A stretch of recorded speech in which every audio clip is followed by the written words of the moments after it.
Hello tout le monde, j'espère que vous allez bien. Aujourd'hui, je peux enfin vous le dire. J'ai déménagé. J'ai dit sur tous mes réseaux que j'avais déménagé sauf YouTube. Du coup, je me suis dit que ça serait bien de faire une petite vidéo FAQ. Je vous ai demandé de me poser des questions sur Instagram pour que je puisse y répondre ici sur YouTube. J'ai tout de suite commencé à répondre aux questions que vous m'aviez posées. Question numéro 1. Comment tu t'es adaptée à être seule chez toi vu qu'il me semble que tu habitais chez tes parents? Alors oui, j'habitais chez mes parents et là j'habite totalement seule. Sachant que j'ai grandi dans une famille nombreuse et que là je suis seule, mais je vous jure que je me sens tellement bien. C'est fou parce que avant de partir, je me sentais vraiment, en fait je me sentais mal du fait que, enfin vous savez quand vous êtes une fille super indépendante qui s'occupe d'à peu près tout le monde, qui a l'habitude de prendre soin des autres, le fait d'être seule, bah ça fait que vous vous sentez un peu égoïste de penser qu'à vous, alors que vous n'êtes pas du tout égoïste, c'est juste que parce que les gens dépendent un petit peu de vous, prendre du temps pour soi, vous avez l'impression, enfin vous vous sentez un peu mal. Et bah avant de partir, je vous jure que je me sentais mais tellement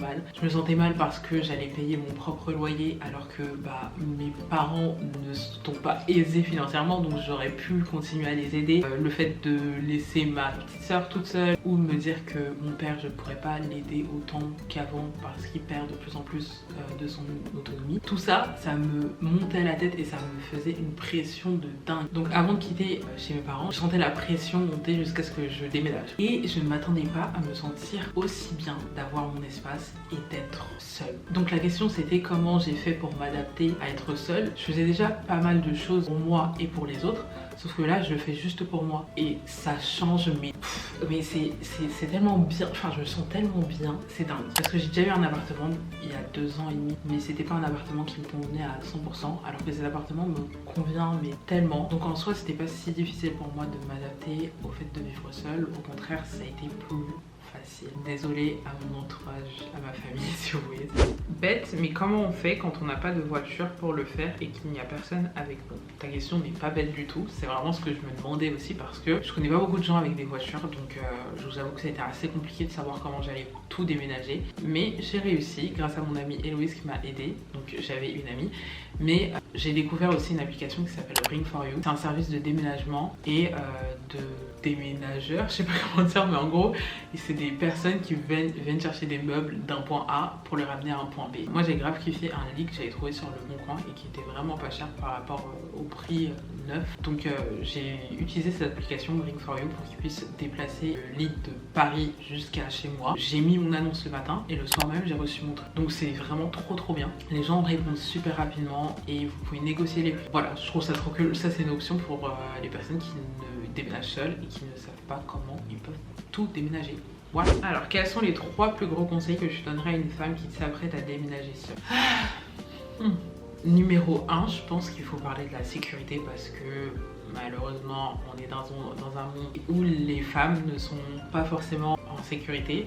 Donc tout ce qui est nom sur la porte, moi c'est pas possible. Je mets mon nom nulle part, vous ne saurez pas où j'habite. Ne mettez pas de story où vous filmez votre vue ou genre... C'est des trucs tout bêtes mais il faut faire attention. J'ai vu une meuf qui a commenté sur mon réel de mettre des vêtements d'homme à l'entrée si vous avez quelqu'un qui rentre chez vous, un déménageur, un livreur, etc. Pour que la personne, elle croit que vous vivez avec quelqu'un. On est là, on est obligé de faire ça. Vous voyez, genre je trouve ça dingue. Donc, bref. Mais j'ai trouvé l'astuce superbe. Ou simplement porter une bague, ça peut être intelligent. Ensuite numéro 2, l'argent, c'est super important. Savoir maîtriser son budget, savoir exactement là où son argent va, pour moi c'est indispensable quoi. Tu peux pas déménager et te demander où est-ce que va ton argent. Moi je regarde mon application bancaire tous les jours, mes applications bancaires puisque j'ai plusieurs banques en ligne. J'ai un budget pour mes courses, j'ai un budget pour mon shopping, j'ai un budget pour aller manger et c'est comme ça que je fonctionne. Et même chez mes parents c'était la même chose, j'avais un budget, j'avais de l'argent que je mettais de côté tous les mois. Enfin plus je gagnais de l'argent et plus je mettais de l'argent de côté, vous voyez. C'est super important d'apprendre à maîtriser son budget.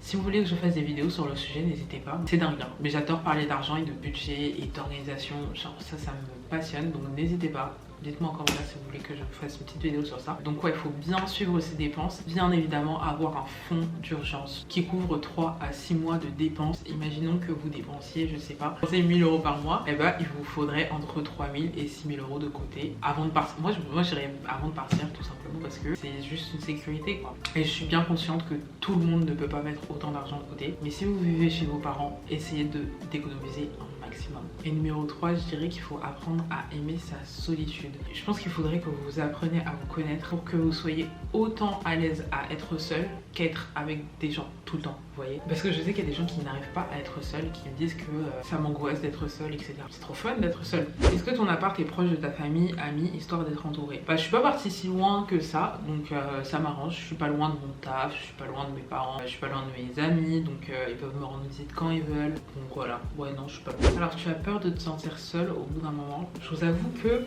oui. J'ai un peu peur que, je sais pas, dans 10 mois, je me sens super seule, etc.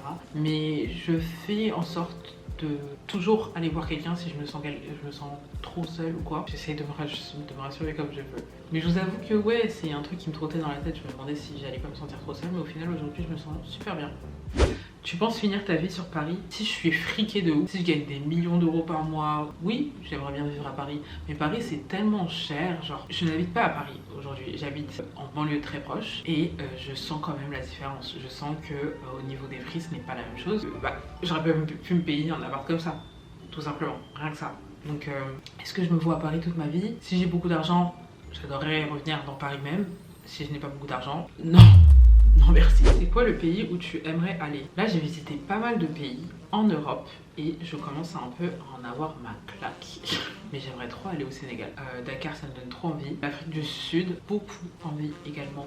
L'Asie, je n'ai jamais fait l'Asie et j'aimerais trop aller là-bas. Tout ce qui est Thaïlande, Philippines et l'Australie j'aimerais trop y aller. Donc ouais là j'ai pas mal fait l'Europe donc j'aimerais bien voir d'autres continents. Ton bilan de ce premier mois de 2026. Je vous avoue que ça a très mal commencé. Mon début d'année était un peu catastrophique au niveau personnel. Mais j'ai l'impression que ça va être une belle année. Du moins j'espère que ça va être une belle année parce que je fais tout pour que ça soit une belle année. Donc, et puis j'ai un appart.